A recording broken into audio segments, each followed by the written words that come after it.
이번에는 십자가의 보혈로 우리 치료받읍시다. 십자가의 보혈로 우리 치료받읍시다. 우리가 좀 나음을 얻고 또 치료받고 힘차게 살아가기를 원합니다. 아주 젊은 나이에 벌써 성공의 길로 접어든 한 변호사가 있었습니다. 어느 날 이 사람이 국회 앞에서 아주 중요한 증언을 하기로 되어 있었는데 그것을 준비하면서 너무 긴장하고 스트레스를 받아가지고 쓰러지고 말았어요. 그때서부터 한창 잘 나가던 그의 인생은 망가지기 시작합니다. 막 정신이 오락가락하면서 정신착란 증세로 인하여 변호사 일도 더 이상 하질 못하는 거예요. 사람들도 만나기가 싫어가지고 자꾸 대인 공포증에 시달리게 됩니다. 그런 자신이 너무나도 싫고 자기 자신이 무능한 것 같아가지고 살 가치가 없다 생각하면서 자살을 몇 번이나 기도하게 돼요. 그러다가 어떤 사람의 전도를 받아가지고 교회를 다니면서 예수님을 믿게 됩니다. 그러다가 드디어 이 사람이 예수님을 만나게 되었어요.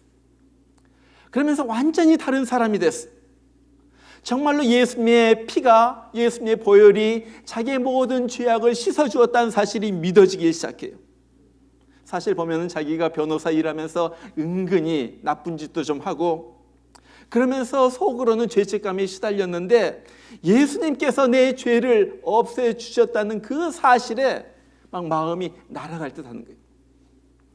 그러면서 하나님께서 자기 사랑하는 아들 예수님을 보내어서 죽게 하실 만큼 나 같은 자를 그렇게 사랑하셨다는 그 사실에 열등의식도 사라져버리고요.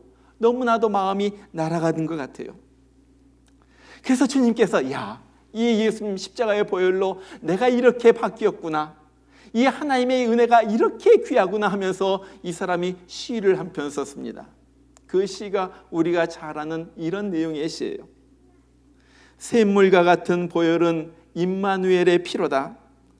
이 샘의 죄를 씻으면 정하게 되겠네. 날 정케 하신 피보니 그 사랑 한없네. 살 동안 받는 사랑을 늘 찬송하겠네. 이 사람이 바로 영국의 문학사, 또한 영국의 그 히스토리에 나오는 윌리엄 카프라는 유명한 사람이에요. 저는 정말 우리 오늘 고난주일을 맞아서 우리 모두가 죄의 씻음의 감격 속에서 한번 들어가기를 원해요. 정말로 하나님, 십자가의 보혈이 이렇게 놀랍군요. 이 은혜 때문에 내가 살아갑니다. 정말 이 은혜의 감격 속에서 날마다 살아가는 그런 사람으로 우리가 바뀌어지기를 바랍니다. 오늘 우리가 읽은 이사야서 53장은 예수님께서 세상에 오시기 약 700년 전에 하나님께서 이사야라는 선지자를 통하여 예수라는 사람이 와가지고 정말 십자가에서 찔리고 고난을 당하고 모욕을 당하고 죽으실 것이다. 그리고 나서 이 예수님이 왜 이런 고난을 당하는지 그것을 이야기하고 있는 바로 장면이 이사야서 53장입니다. 여러분, 예수님께서 왜 죽으셨습니까? 도대체 2000년 전에 유대 땅에 한 예수라는 사람이 와가지고 십자가에서 죽었다는 사실과 오늘 현대를 살아가는 우리와 무슨 관계가 있어? 오늘 말씀을 통하여 세 가지, 예수님께서 십자가에서 죽으심으로 인하여 우리에게 미쳐진 영향 세 가지를 우리가 보기를 원합니다. 그 첫 번째는 예수님께서 십자가에서 죽으심으로 우리의 모든 문제가 말끔하게 해결됐다는 거예요. 오늘 5절에 그렇게 말해요. 그가 찔림은 우리의 허물을 인하며 그가 상함은 우리의 죄악을 인함이라. 그가 징계를 받음으로 우리가 평화를 누리고 그가 채찍에 맞음으로 우리가 나음을 입었도다. 여러분, 우리 인간을 본질적으로 가장 괴롭히는 것이 무엇입니까? 물론 여러 가지가 있지만요, 가장 근본적인 것은 죄의 문제예요. 왜 그렇습니까? 우리는요, 본능적으로 우리가 죄로 인하여 우리가 지옥에 간다는 사실을 아는 거예요. 그래서 은근히 괴로워합니다. 여러분, 세상을 그냥 무작정 아무렇게나 살아가는 사람은 깨닫지 못하지만은 정말로 내 인생의 문제를 심각하게 고민하는 사람에게 부닥치는 첫 번째 문제는 이 죄의 문제예요. 그래서 우리가 그러죠. 무엇을 하다가 자꾸 일이 막히고 잘 안 되면 혹시 내가 뭐 때문에 그런가? 내 죄 때문에 그런 거 아닌가? 갑자기 어디가 불편해가지고 병원에 갔는데 의사로부터 통보를 받죠. 당신 암입니다. 몇 개월밖에 살지 못합니다. 그럼 누구나 다 그런 생각을 합니다. 내가 무슨 죄를 지었길래? 자꾸 문제가 일어나는 거예요. 남편도 속썩이고 자식들도 속썩이고 여러 가지 일이 탁탁탁 막힐 때마다 저절로 드는 생각이 있어요. 내가 전생에 무슨 죄를 지었길래? 그러잖아요. 여러분, 이것이 무슨 말이에요? 모든 사람은 본능적으로 죄의식을 가지고 살아간다는 거예요. 그래가지고 이 죄의 문제를 어떻게 해서인가 해결해 보기 위하여 여러 가지 일을 합니다. 어떤 사람은 고행을 하고요, 어떤 사람은 자기를 갖다 막 학대하는 사람도 있어요. 여러분, 그렇다고 우리의 죄의 문제가 없어져요? 오래전에 한 신문에서 한국에서 몇 종교인들과 함께 한 200명이나 되는 사람이 오체투지를 한다는 기사를 봤어요. 여러분, 오체투지가 뭐예요? 이 오체투지라는 것은 불교에서 하는 의식이에요. 오체, 이것은 뭐냐면 양 팔꿈치입니다. 그리고 양 무릎입니다. 그리고 이마. 그래서 양 팔꿈치와 양 무릎과 이마를 갖다 땅에 대면서 기어가는 거예요. 얼마나 힘들겠어요. 걸어가도 힘든데 기어간다는 것이 이 5군데를 갖다가 땅에 대면서 기어가는 거예요. 근데 이것을 갖다가 잠깐 가다가 마는 그런 길이 아니에요. 오늘 기사를 보니까 그래요. 오후 2시 계룡산 신원사를 출발해가지고 서울시청을 거쳐 임진각 망배당까지 이르는 총 230km를 오체투지로 간다 그래요. 여러분, 230km를 갖다가 제가 환산해 보니까 약 143마일이에요. 143마일이면요, 여러분이 60마일로 해가지고 운전해가지고 고속도로를 달리듯이 운전해가지고 2시간 24분이 걸리는 거리입니다. 고속도로로 2시간 24분이 걸리는 그 먼 길을 갖다가 무릎으로, 팔꿈치로, 머리로 기어가지고 가는 거예요. 그런데 보니까 이 사람들이 얼마나 걸린 시간을 보니까 3시간 동안 온몸을 던져가지고 걷기 시작한 거리가 2km 남짓했다는 거예요. 여러분, 기가 막히잖아요. 이 기자가, 신문 기자가 너무나도 그것이 이상해가지고 물어보는 거예요. 아니, 요즘 이렇게 현대 문명의 시대에, 차가 좋은 시대에 왜 그렇게 기어서 갑니까? 그 먼 거리에 기어서 갑니까? 그랬더니 그 사람이 그렇게 대답을 해요. 내가 잘못 살아온 길을 뉘우치고 더 이상 잘못 살지 않겠다는 다짐을 하기 위하여 우리는 이런 일을 합니다. 여러분, 이 사람들을 보면서 저는 참 이 사람들은 양심이 있는 사람들이라고 제가 생각을 했어요. 왜? 자기의 잘못을 알거든요. 정말로 자기가 잘못 살고 있구나 하는 것을 깨닫고 좀 새롭게 살아야지 되겠다는 결단도 했거든요. 얼마나 정말 훌륭한 사람들이에요. 그러나 문제는 그 먼 거리를 기어서 다닌다고 해가지고 나의 죄가 없어지느냐 하는 거예요. 한국 불교계에서 가장 존경받는 분이 이 조계종 종정을 지낸 성철 스님이란 분이 계십니다. 이분이 돌아가시면서 유언을 했어요. 내 죄는 산보다 높고 바다보다 깊은데 내 어찌 감당하랴. 이런 유언을 남기고 죽었어요. 여러분, 그렇지 않아요? 정말 아무리 땅을 배로 기어가지고 다니고 허리가 끊어지도록 매일 3,000번씩 엎드려지는 이 3,000번씩 이 절을 한다고 해도 내 죄는 그대로 있었다는 거예요. 여러분, 그런데 성경은 뭐라고 말합니까? 너희 죄가 주홍 같을지라도 눈과 같이 희어질 것이요 지홍같이 붉을지라도 양털과 같이 되리라.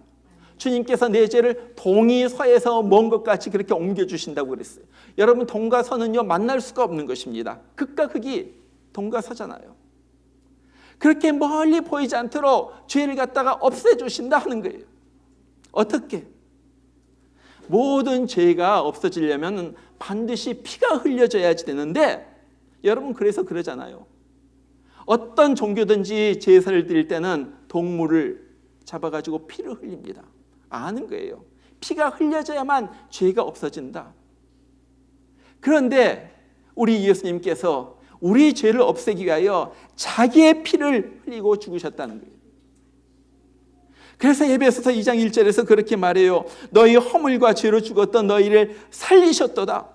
그래서 우리는 예수님의 피를 보배로운 피, 보혈이라고 불러요. 예수님께서 우리의 죄를 없애기 위하여, 죄책감에서 해방시키기 위하여, 지옥 갈 운명을 천국으로 보내기 위하여 예수님께서 그 보혈, 그거 흘려주신 것이 너무나도 고마워서 우리는 주님 앞에 감사하면서 오늘 예배를 드리는 거예요. 우리가 이 사실을 믿는 사람은요, 더 이상 죄책감 속에서 괴로워하면서 살지 않습니다. 이 사실을 믿는 사람은요, 정말로 내 죄짐을 대신 지시고 내 죄 때문에 돌아가신 예수님이 너무나도 고마워가지고 그 감사함으로 이 예배를 드리고 그러면서 하루하루를 살아가는 거예요.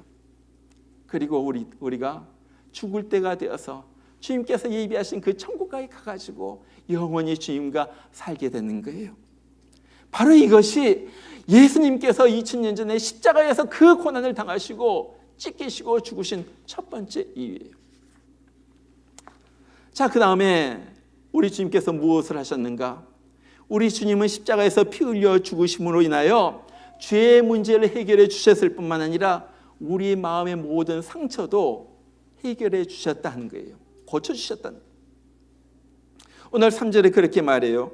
그는 멸시를 받아서 사람에게 실어버린 바 되었으며 강고를 많이 겪었으며 질고를 아는 자라.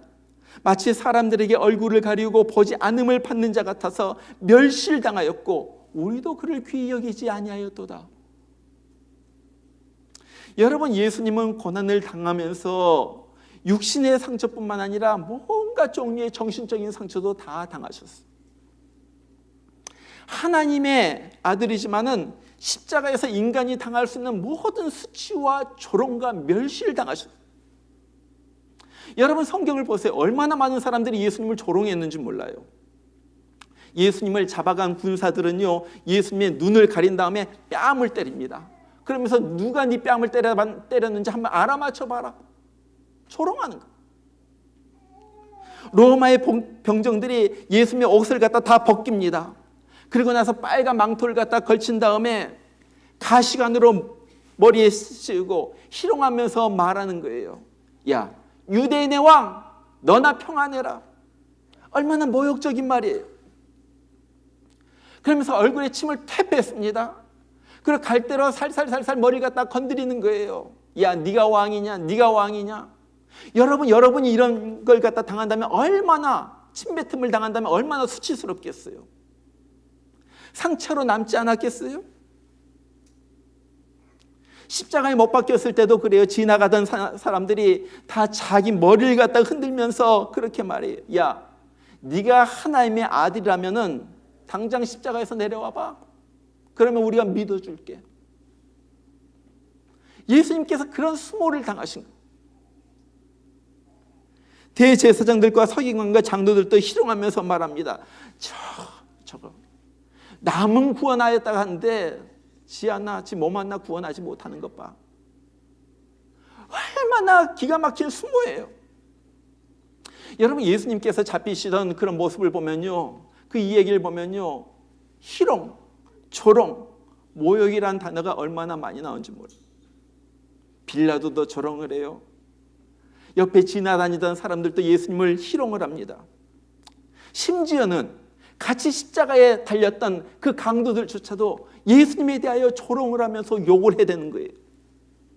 여러분 보세요. 예수님은요, 감히 우리 같으면 감당하지도 못할 그런 조롱과 모욕을 당했어요. 그것이 충분히 마음의 상처로 남을 수가 있는 거예요. 사실 우리는요, 인생을 살아가면서 수많은 인간관계의 갈등 속에서 살아갑니다. 그러면서 정말로 가시가 찌르는 것 같은 상처를 받을 때가 있어요. 너무나도 마음이 아파요. 너무나도 이것이 뭉어리가 돼가지고 남아있을 때가 있어요. 그런데 우리 주님은 이러한 모든 마음의 상처가 나을 수 있도록, 치유받을 수 있도록 예수님께서 우리 대신하여서 고통을 당하시고 상처를 받으시고 죽으셨다는 거예요. 그래서 우리는 살면서 수많은 갈등, 문제 속에서 상처를 입지만은 예수님께서 우리의 상처를 갖다가 싸매시고 우리의 상처를 대신하여서 입으시고 죽으셨기 때문에 우리는 그 상처에서 해방을 받아가지고 자유롭게 살 수가 있다는 거예요. 한 여자가 있었어요. 늘 남편에게 비하를 당하고 조롱을 당하고 나중에는 맞으면서 살았어요. 처음에는 결혼해서는 누구나 다 그렇듯이 아주 행복하게 사는 것 같았지만은 조금 지나니까 얼마 안 가서 남편이 아내를 갖다 학대하기 시작해요.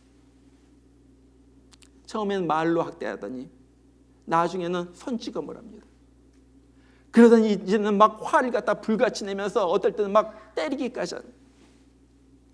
이분이 목사님에게 가가지고 상담을 했어요. 목사님, 내가 이런 처지에 살고 있습니다.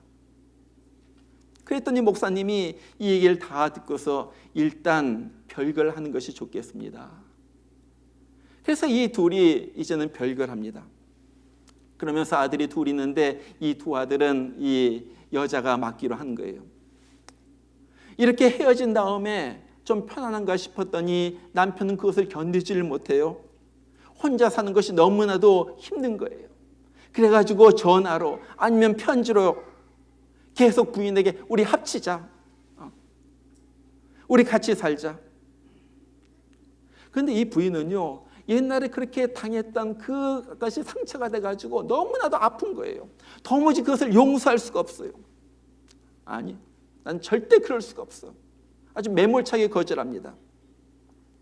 이제 남편은요, 우리가 합치지 않으면은 내가 죽어버리겠다고 협박을 해대기 시작해요. 그래도 부인은 독하게 마음 먹어서 아주 매몰차게 말합니다. 그래, 죽으려면 콱 죽어버려. 그럼 당신 재산 다 내게 되게. 남편이 거기에서 충격을 받았어요. 그리고 실제로 목숨을 끊었어요. 남편이 죽은 것을 보면서 이제는 이 부인이 시달리기 시작해요. 내 말 때문에 한 사람이 죽었다고 생각하니까 너무나도 괴로운 거예요. 죄책감에 몸부림치는 거예요. 그러면서 괴롭고 외롭고 하니까 이 사람이 술을 먹고 마약을 하고 어느 날은 이 남자랑 같이 보내고 어느 날은 저 남자랑 같이 보내면서 그렇게 막 방황을 합니다. 그러니까 두 자녀들도요 막 나가기 시작하는 거예요. 그 정말 지옥 같은 생활이 이어지기 시작해요. 그러던 어느 날 이 여인이 도무지 견딜 수가 없어가지고 완전히 무너져가지고 예수님께 기도를 하죠. 예수님, 나 더 이상 괴로워가지고 못 살겠어요. 그러면서 막 눈물 뿌리면서 흐느껴서 우는데 예수님께서 나타나신 거예요. 어떤 예수님? 피 묻은 예수님. 자기 죄 때문에 배신당하고 미움당하고 조롱당하고 온갖 종류의 마음의 상처를 갖다 다 당하신 예수님이 보이는 거예요. 그리고 예수님께서 자기의 상처로 인하여 죽으셨기 때문에 더 이상 자기는 그 상처 때문에 고통을 받을 필요가 없다는 사실을 그가 깨닫게 돼요. 그리고 나서 선포를 하죠. 나는 더 이상 내 자신의 과거의 상처로 인하여 몸부림치지 않겠다. 나는 예수님 안에서 새 사람이 되었다. 더 이상 학대와 죄책감으로 인하여 몸부림치는 내가 아니다. 나는 완전히 새로운 사람이 되었다. 바로 K. 아서라는 사람이에요. 이 사람이 자기의 경험을 얘기하면서 책을 썼어요. 주님께서 나의 상처를 치료하신다. 여러분, 무엇이 이런 엄청난 상처를 가진 이 여자를 치료했겠어요? 무엇이 이 상처투성이인 이 여자를 이전에는 정말로 힘들게 살았는데 완전히 다른 희망차고 밝은 삶을 살게 했을까요? 그것은요, 예수님의 십자가예요. 예수님의 십자가. 이 여자는 자신이 고통 가운데서 자기를 위하여 십자가에서 고통당하고 죽으신 주님을 뚫어져라 쳐다봅니다. 주님. 그리고 그 예수님의 고통이 자기를 위한 고통이라는 사실을 갖다가 알았을 때 자기가 힐링되기 시작하는 거예요. 치료받기 시작하는 거예요. 여러분, 바로 이것입니다. 우리가 정말 예수님의 사랑이 얼마나 놀라운 사랑인가? 예수님이 나를 위하여 죽으신 그 고통, 그 상처가 얼마나 깊은 상처였는가, 나 때문에 나 대신에 받은 상처가 얼마나 깊은 상처였는가, 그것을 알 때 우리는 상처에서 고쳐지기 시작해요. 힐링이 시작이 되기 시작해요. 우리가 새로운 사람으로 우리가 변화되어서 새로운 삶을 살 수가 있다는 거예요. 저는 보면요, 정말 그래요. 현대인은 누구나 다 할 것 없이 정말로 많은 상처를 가슴속에 안고 살아갑니다.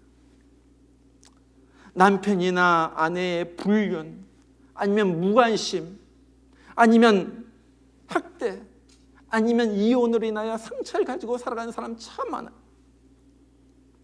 이혼은 하지 않았더라도, 별거는 하지 않았더라도 부부간의 문제 속에서 너무나도 힘들게 살아가는 사람도 있어요. 어떤 사람은 이성과의 교제 가운데서 상처를 받는 사람도 있어요. 불안한 장래 때문에 삶의 의욕을 잃고 우울하게 사는 사람도 있어요. 어떤 사람은 부모의 폭력으로, 아니면 부모의 외도로, 아니면 부모가 정말 술 마시고 매일매일 때렸던 그 사건의 기억으로 인하여, 아니면 중독으로 인하여 가슴에 상처를 가지고 살아가는 사람도 있어요. 어떤 사람은 질병으로 인하여, 어떤 사람은 신체적인 어떤 약점 때문에 열등감에 사로잡혀서 살아가는 사람도 있어요. 어떤 사람은 자기 자신이 과거에 저질렀던 한 번의 그 실수, 그 한 번의 그 아픈 그것 때문에 평생을 죄책감을 가지고 자기 자신을 정죄하면서 너 못된 사람이야, 너 못된 거야 하면서 살아가는 그런 사람도 있어요. 뜻하지 않는 사건으로 인하여 늘 불안하게 살아가는 사람도 있고요. 어떤 사람은 자녀 문제로 인하여 고민하면서 자녀로부터 또한 상처를 받으면서 아픔 가운데 살아가는 사람도 있어요. 어떤 사람은 부도나 아니면 파산, 물질적인 손해로 인해 가지고 상한 마음을 가지고 살아가는 사람도 있어요.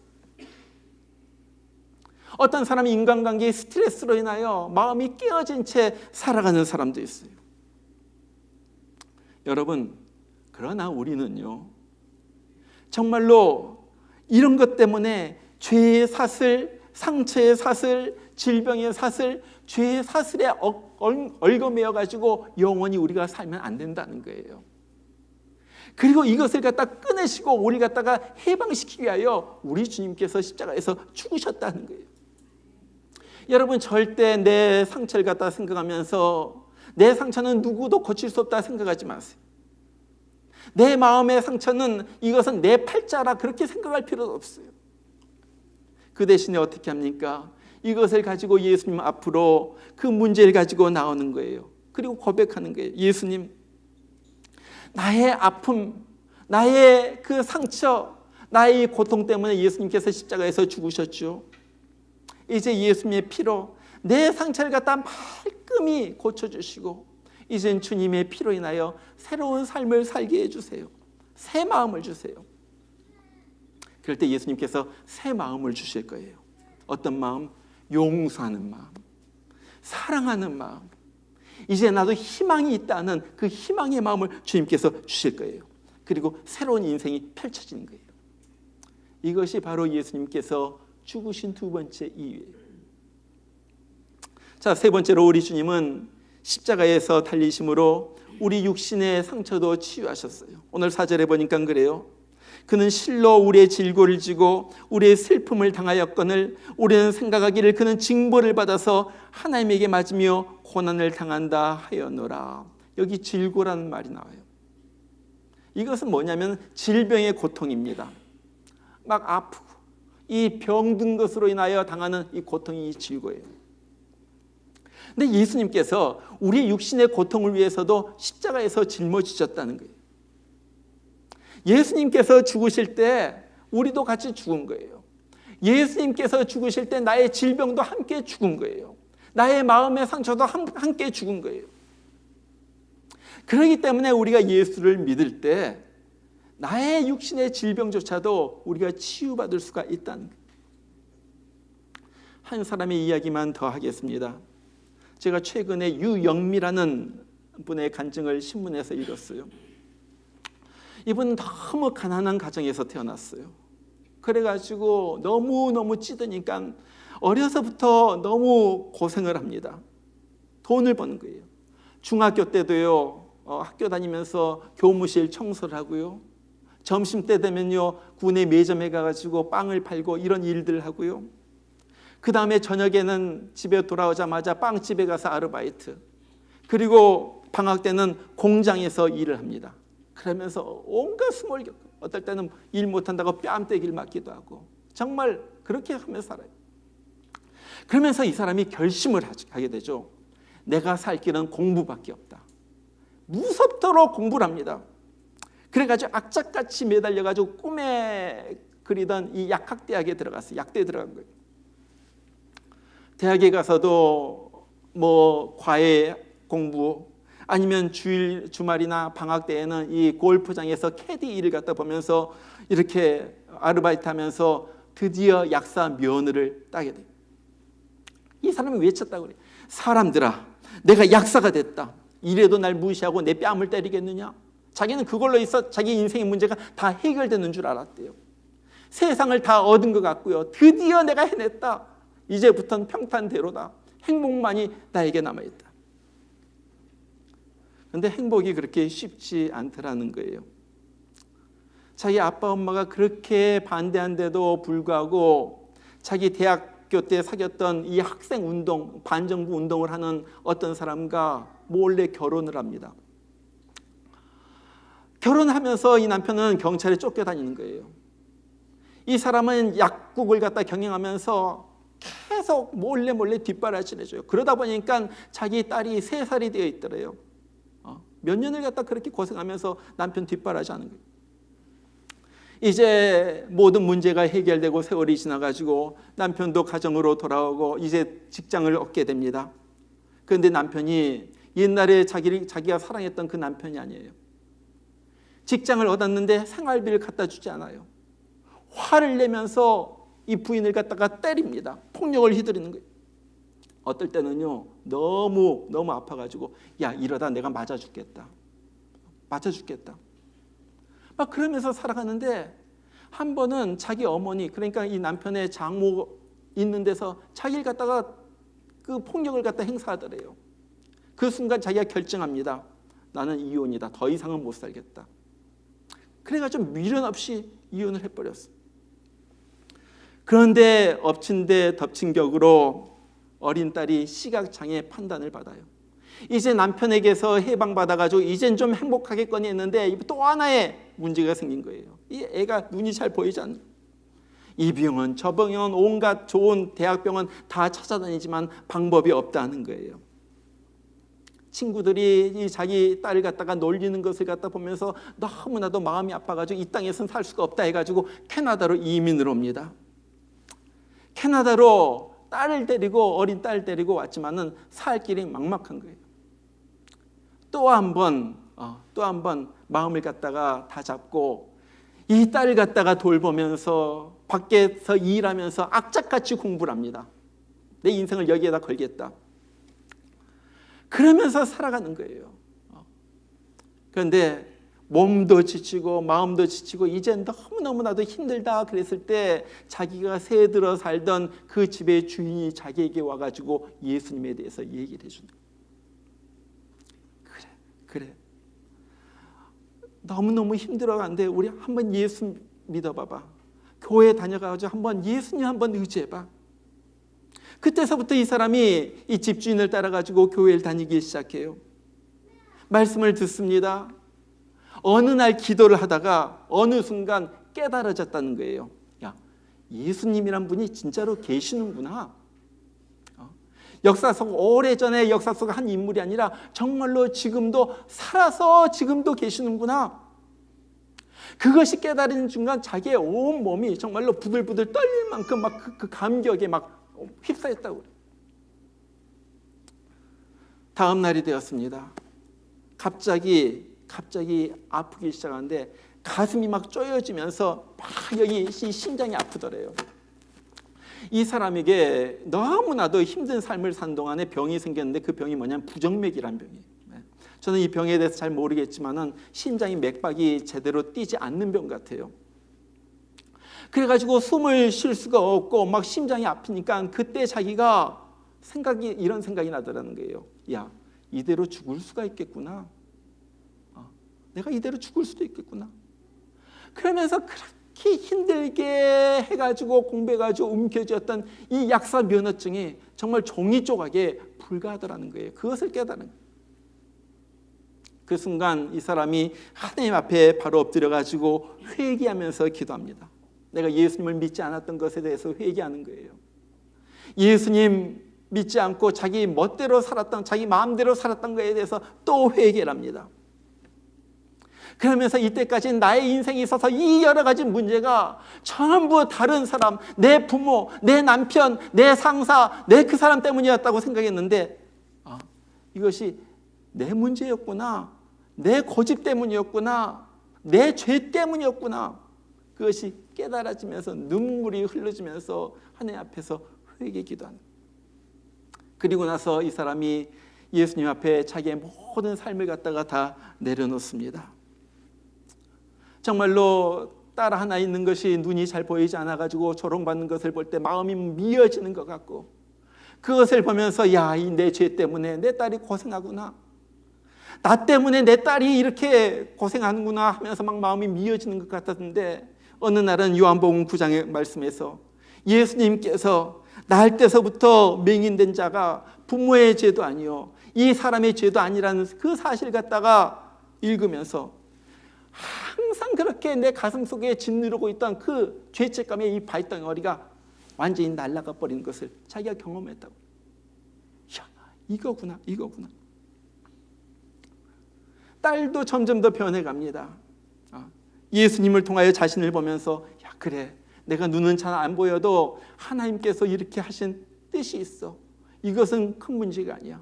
내가 하나님 앞에서 바로 살면은 하나님께서 어떠한 자도 고치셔서 사용하실 거예요. 딸의 태도가 달라지는 거예요.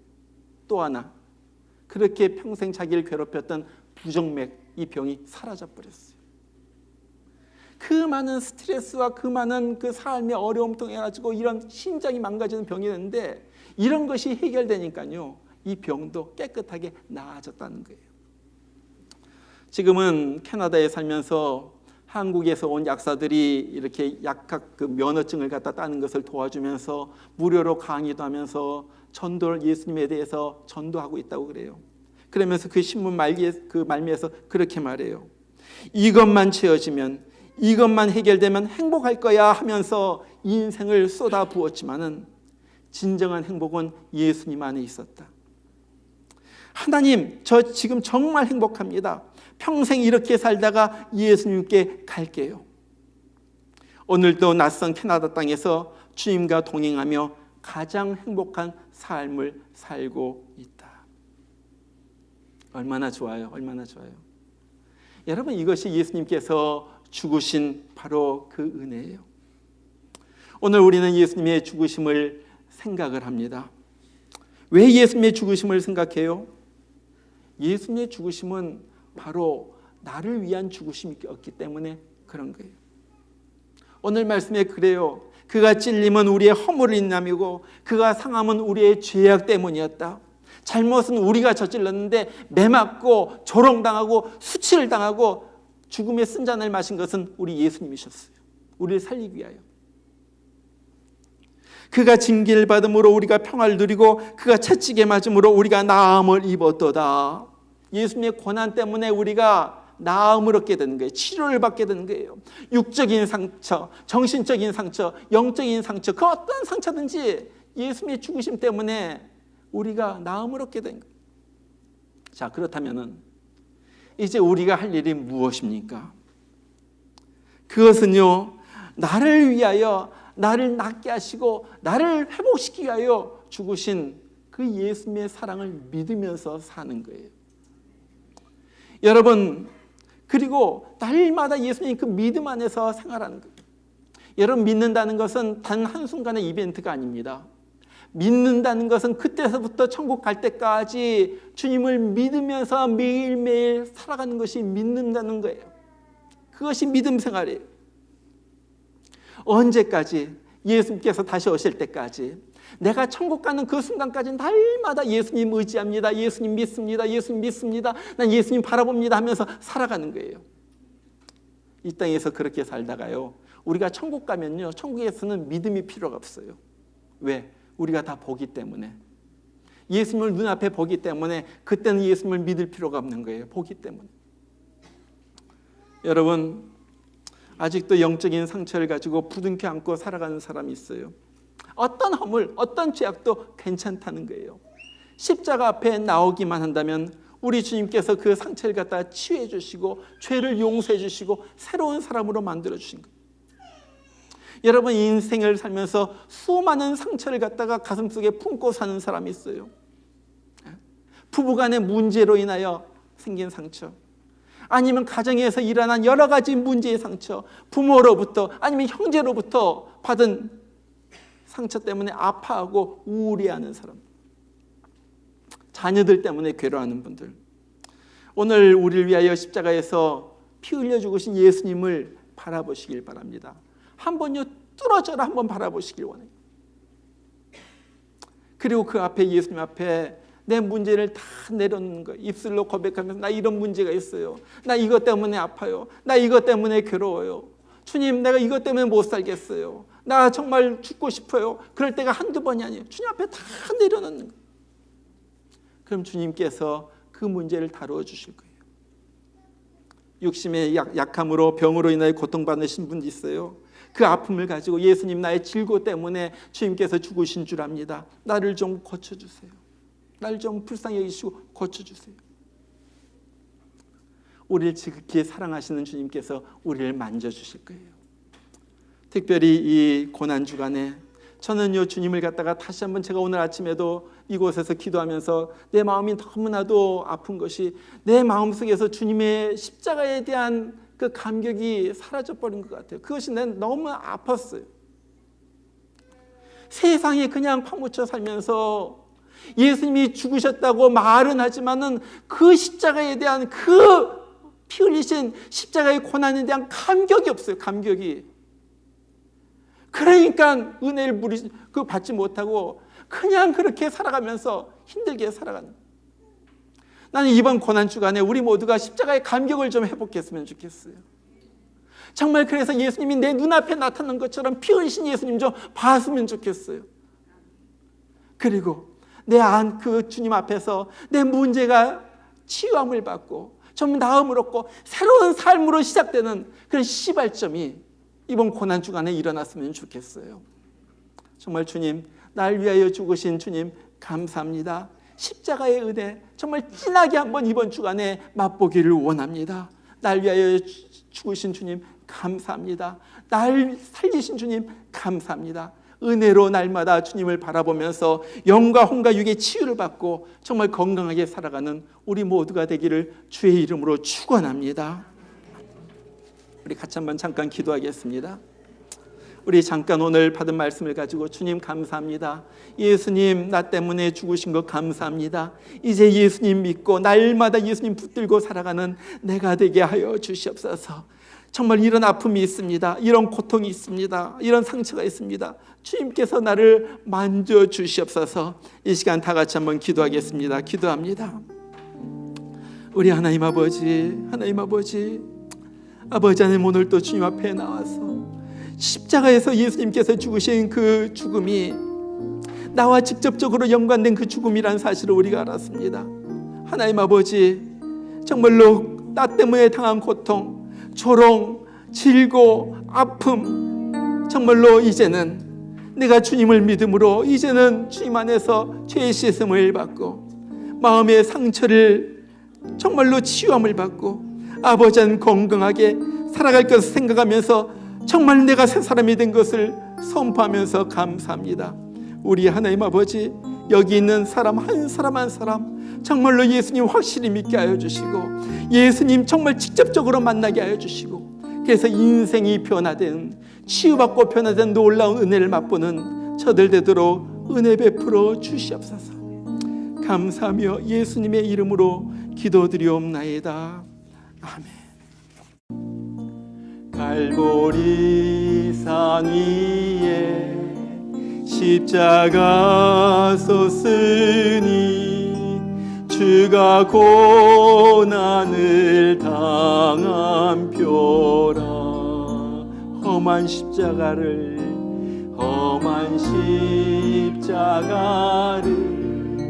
내가 사랑함은 주가 보혈을 흘림일세. 최후 승리를 얻기까지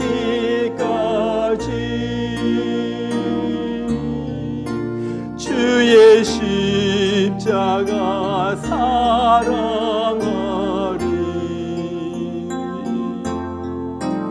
빛난 멸류관 받기까지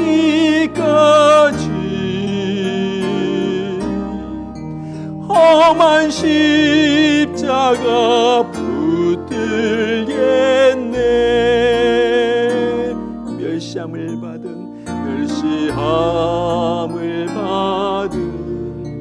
주의 십자가에 나의 마음이 끌리도다. 귀한 어린 양이 영광 다 버리고 험한 십자가 지셨도다.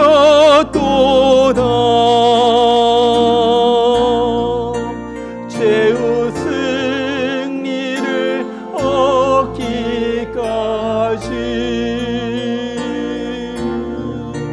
주의 십자가 사랑하리.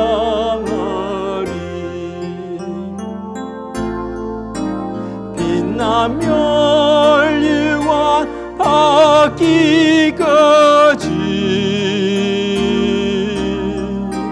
험한 십자가 붙들겠네.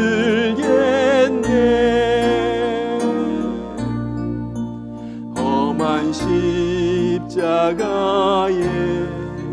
주가 흘린 피를 믿는 마음으로 바라보니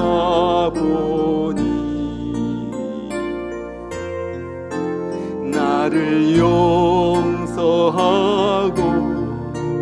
내 죄 사하시려 주가 흘리신 보혈일세.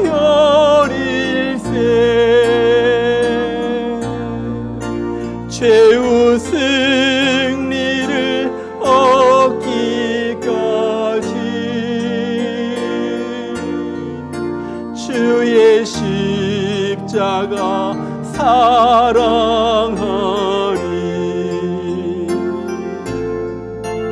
빛난 멸류관 받기까지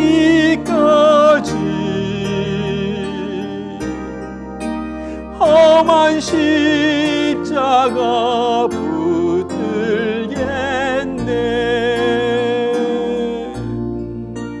주가 예비하신 나의 본향집에 나를 부르실 그날까지 험한 십자가를 항상 달게 지고 내가 죽도록 충성하리.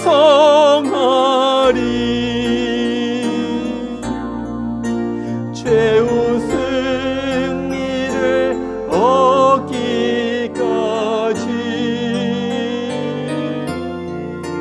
주의 십자가 사랑하리.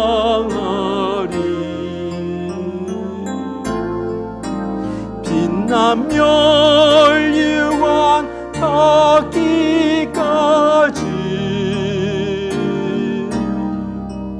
험한 십자가 붙들겠네.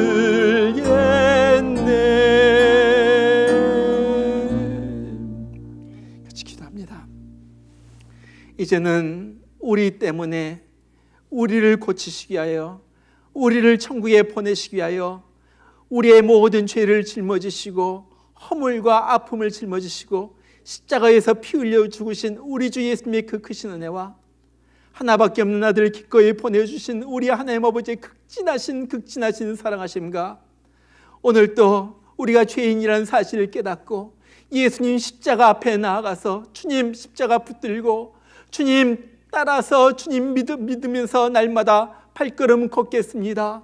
우리 마음속에 감동 감아주시는 성령의 역사심이 오늘 고난주일 주님 앞에 나와서 이 예배를 올려드리고 떠나가는 귀한 죄의 사람들 마음 가운데, 심령 가운데, 삶 가운데, 가정 가운데 함께해 주시길 주의 이름으로 축원하옵나이다.